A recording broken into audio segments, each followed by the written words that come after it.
Para comenzar a dar respuesta a las preguntas planteadas en el estudio de caso, tenemos que la percepción frente al caso con relación a la situación de pobreza y desigualdad se observa en la necesidad que sufrió la familia Álvarez Suárez y muchas otras familias al momento de buscar apoyo económico del gobierno para poder sobrellevar las grandes necesidades por las que pasaron durante la cuarentena obligatoria ocasionada por el COVID-19. Estas necesidades son el claro ejemplo de la gran desigualdad y pobreza con la que muchos colombianos tuvieron y tienen que luchar a falta de apoyo por parte del gobierno. Así pues, el ejemplo no solo nos muestra el caso de la familia Álvarez, que se vio afectada por perder su emprendimiento, su hogar y verse obligados a volver a su tierra natal en Medellín para buscar apoyo de sus familiares, sino que también todas las familias de los 20 empleados que trabajaban en la empresa se vieron afectados perdiendo su sustento económico y para poder llevar su sustento diario al hogar. La famosa pandemia del COVID-19 y la cuarentena ocasionada nos brindó una vista más clara sobre las grandes dificultades por las que pasaron y aún hoy en día siguen pasando miles de familias en todo Colombia, puesto que el apoyo económico brindado por el gobierno no es repartido equitativamente hacia las personas que en realidad lo necesitan. Así pues, para mantener a flote grandes empresas, ellos hacen esos aportes a grandes empresas y nunca piensan en el emprendedor o las pequeñas empresas, las cuales no cuentan con la economía necesaria para sacar a flote sus emprendimientos en situaciones de cambios bruscos en la economía como lo fue la cuarentena del COVID-19. Buenas tardes. Bueno, de acuerdo con el caso expuesto en la unidad 1, donde se dejan planteados varios cuestionamientos, uno de los cuestionamientos es ¿qué repercusiones tuvo la pandemia de manera económica, social y política en las familias colombianas? Este tema lo vamos a abordar desde la perspectiva de la familia Álvarez, porque como bien indica el caso, este fue uno de muchos casos de los que sucedió en el país. A nivel económico, ¿cómo se vio afectada la familia Álvarez? Claramente podemos observar que la familia Álvarez, pues digamos, ellos tuvieron su emprendimiento, les fue muy bien y gracias a eso pudieron contratar 20 empleados. Hasta el año 2019, donde los índices de contagio fueron en aumento. Entonces, pues el gobierno no tuvo más opción que empezar a asignar a las personas, a asignar a las personas a las casas. ¿Qué sucedió? Digamos, hubieron muchos negocios que tuvieron que cerrar. Vamos a tomarlo desde la familia Álvarez. ¿Por qué?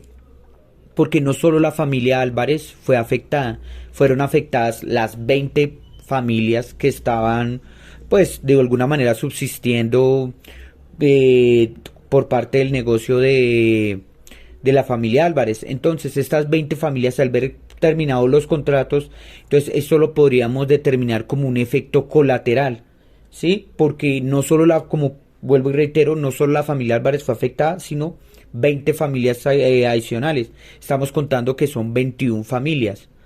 Adicionalmente a eso, hay que tener en cuenta que a raíz de todo, esto lo que sucedió, pues el nivel de calidad de vida fue disminuyendo drásticamente, ya que la gente pues no tenía poder adquisitivo.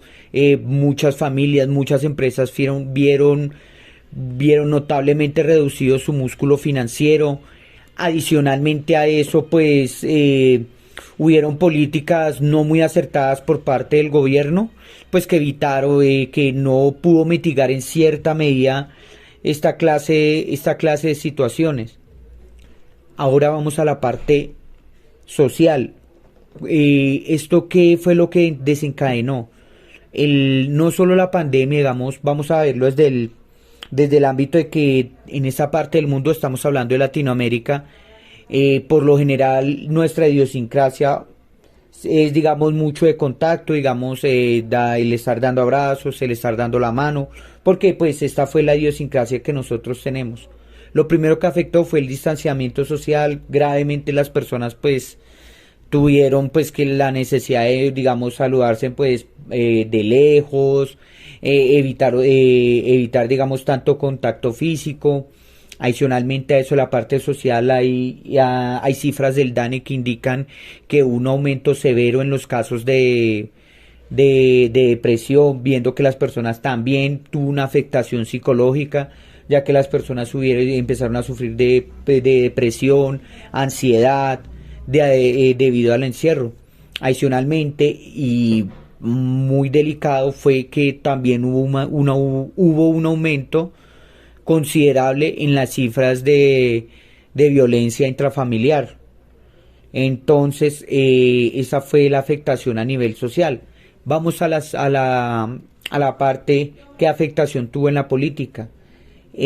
Vuelvo y reitero, como reiterada en la parte económica, por parte del gobierno no hubieron medidas, podría decirse, no medidas no muy asertivas o no muy acertadas respecto para cubrir esa pandemia. Si bien era algo inevitable que se tuviera que realizar que se tuviera que realizar un cierre parcial del gobierno, el gobierno tuvo que aprovisionar y tuvo que primero darle mano a las pequeñas empresas, empresas que se sabían que iban a tener que cerrar. Entonces, de la parte política tendría que decir que fue una completa falta de planeación, no se tuvieron en cuenta, no se provisionó, no se hizo un estudio de qué empresas iban a cerrar primero, qué empresas podían rescatar. Digamos claramente, hay que tener en cuenta que toda esta clase de ayudas pues eleva el gasto público, lo cual aumenta pues a su vez esto tiene un efecto cadena que pues aumente la inflación, que eso a su vez pues hace que aumente el precio de las cosas. Pero sin embargo se pudo demostrar en varios estudios que hizo el DANE que si se hubiera podido, si bien no se hubiera podido salvar a las empresas, se pudo haber salvado una buena cantidad de microempresas. Porque ya las empresas, grandes empresas, digamos como las del sector financiero, el sector hidrocarburos, son empresas que sí o sí van a seguir subsistiendo. De acuerdo a esto y al texto, podemos decir que las actividades informales como las que realiza la familia Álvarez no son esenciales. Y es por esta misma razón que esta población ha sido una de las más afectadas con las medidas de confinamiento. Además, que al no tener la misma importancia de las otras actividades económicas, no se les presta la misma atención y no se generan garantías para esos trabajadores. Como lo hemos mencionado anteriormente, la familia Álvarez no es la única afectada. Es por esto que se deben tomar medidas preventivas. Es decir, ya son notables las condiciones que viven estas familias que realizan actividades económicas informales. Ahora, lo que debemos hacer es identificar el cómo apoyar correctamente a estos grupos afectados para así mediar y generar garantías que sí puedan cumplirse, además de fortalecer las entidades del Estado.